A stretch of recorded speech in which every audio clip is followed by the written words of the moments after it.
vous raconter aujourd'hui l'histoire de la petite Thérèse, qui naît dans une famille aimante en 1873.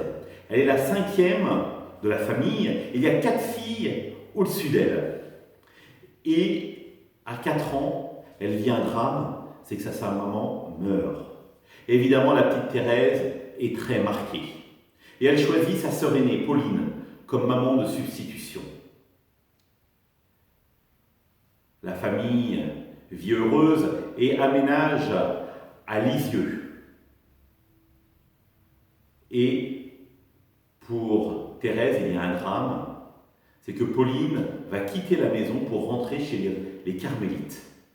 Et c'est un nouvel arrachement pour la petite Thérèse, même si elle est entourée de ses 3 autres sœurs, de son papa qui prend soin d'elle. Et la petite Thérèse est facilement colérique. Et elle tombe malade, suite au départ de sa sœur.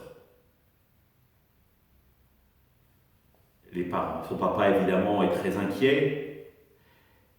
Et un jour, 1 an plus tard, elle voit Marie avec son enfant dans les bras.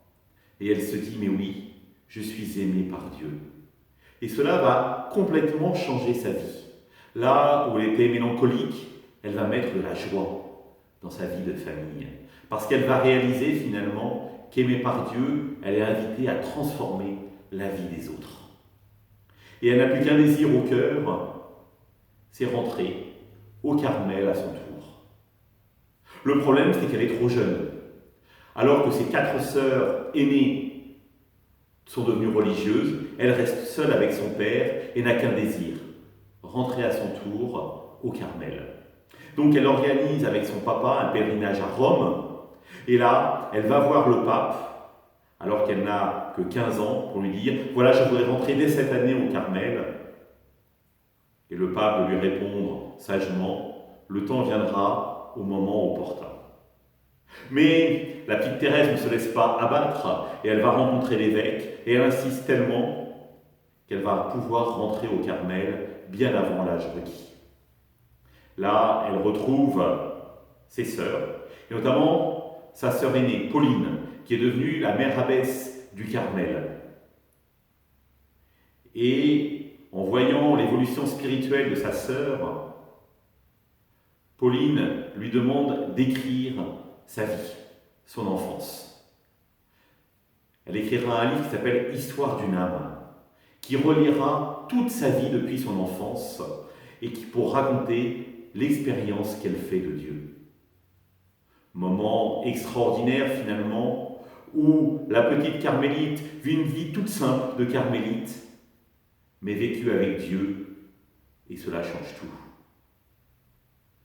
Et donc, Thérèse s'épanouit dans sa vie au Carmel, même si parfois les moments sont durs. Mais elle choisit chaque petite occasion pour être une occasion d'aimer les sœurs qui lui sont confiées.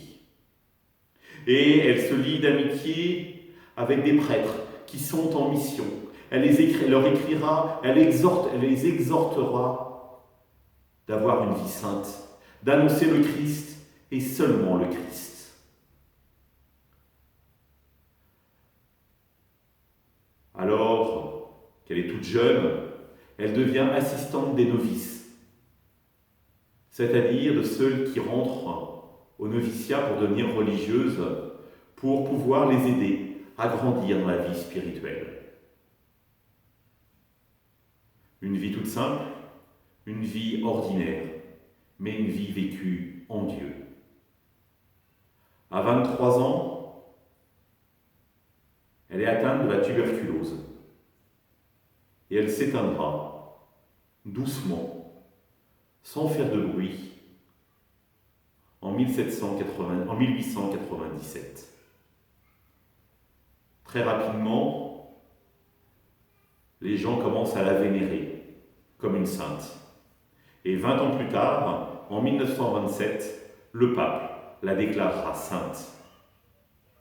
Mais l'histoire de la petite Thérèse n'est pas finie. En 1997, pour le centenaire de sa mort, le pape Jean-Paul II la déclarera docteur de l'Église. c'est-à-dire la situant dans l'ordre des plus grands théologiens qui aient existé dans le christianisme. Une petite religieuse toute simple qui n'a jamais fait d'études, mais qui a traduit son expérience de Dieu dans des mots, dans ce qu'elle appelle la petite voie. Trouver Dieu dans le quotidien de sa vie, en aimant tout simplement comme il nous aime. Alors puissions-nous être comme la petite Thérèse, prendre modèle sur elle, pour être comme elle, des saints, comme Dieu nous l'appelle. À la semaine prochaine!